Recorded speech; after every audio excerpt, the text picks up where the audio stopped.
I gotta be honest here. I don't remember the last time I tried to talk to my mother about her substance use or her mental health problems.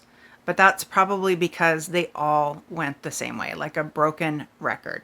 I'd try to explain, I'd try to be as clear as possible, as logical as possible, as persuasive as possible, and over again. And every time it would end up with my mother retorting with some whataboutism that I felt like I had to defend, or her claiming that nothing she does is ever good enough and how I should just be grateful that I had a roof over my head and food to eat. And each time that happened, I'd start to wonder if I was the problem. I honestly couldn't figure out why I couldn't get through to her. I just kept thinking I had to explain it better. Now, looking back, I realized I honestly couldn't have made myself any clearer. It wasn't my explanations that were the problem, it was my hyper focus on the problem.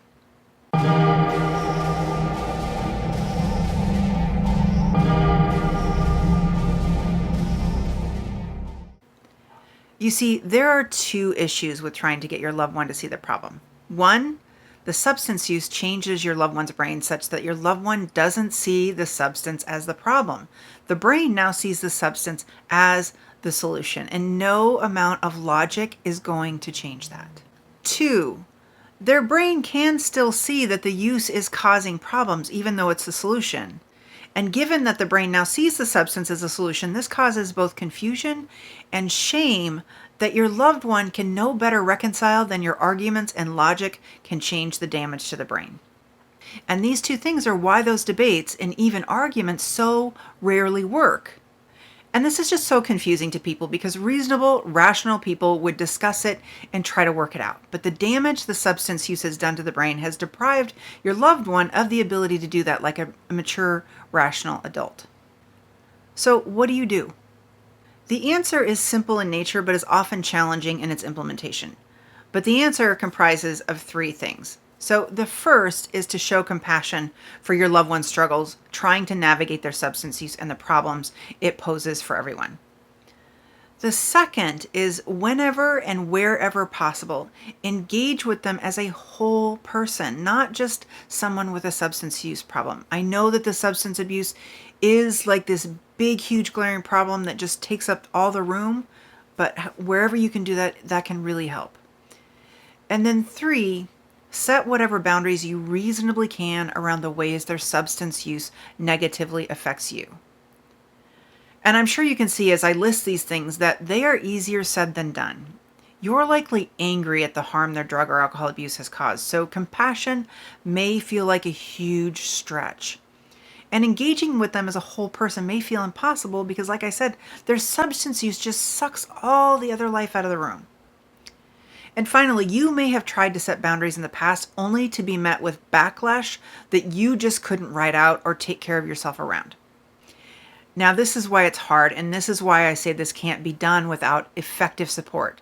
So I just want to quickly mention that my online support community is now live, so feel free to check that out. That said, I'll add some suggestions for taking some first steps in each of these areas. So when it comes to showing compassion, the most important thing you could do is educate yourself about addiction.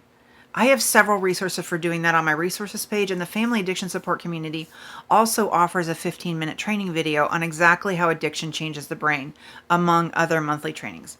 But the bottom line is, if you don't understand addiction, compassion is going to be damn near impossible because the harm the continued substance use does just feels too personal. As for engaging with your loved one as a whole person, as painful as it is, it's important to tap into who they were before they started abusing drugs or alcohol. That person is still in there, deeply buried, but still there. So what kinds of things were they interested in then? Especially if they still show even any remote interest in those things now, engage them in those things. But beyond that, wherever possible, just engage with them as a full human being. If they say something about the weather, dive into that conversation with them, no matter how mundane that may be. I know you may be saying to yourself, the weather is hardly the issue right now. You've got far, far bigger issues than what's going on meteorologically out there. But it won't be helpful to say that.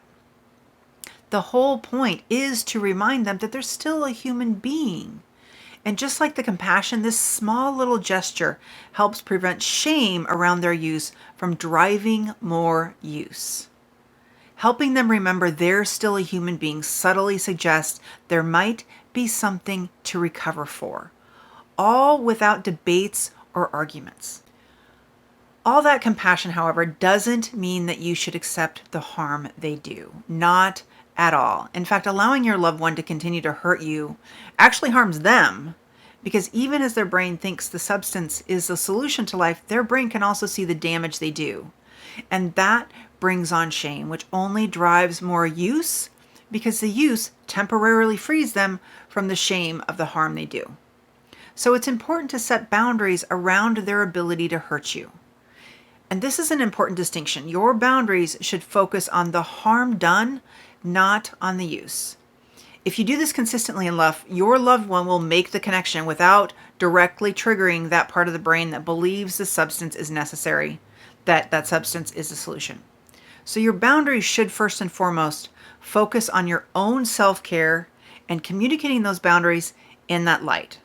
The boundaries are about you taking care of you, not you trying to punish or control.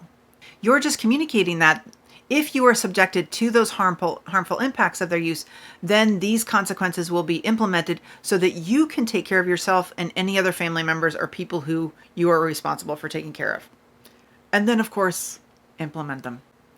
So if they use in such a way that negatively impacts a family gathering, they'll be asked to leave. That doesn't mean your loved one won't be upset about those boundaries. They likely will. But these kinds of boundaries focus on how the substance use is impacting their behavior rather than the actual substance use itself. And this distinction is less likely to trigger shame.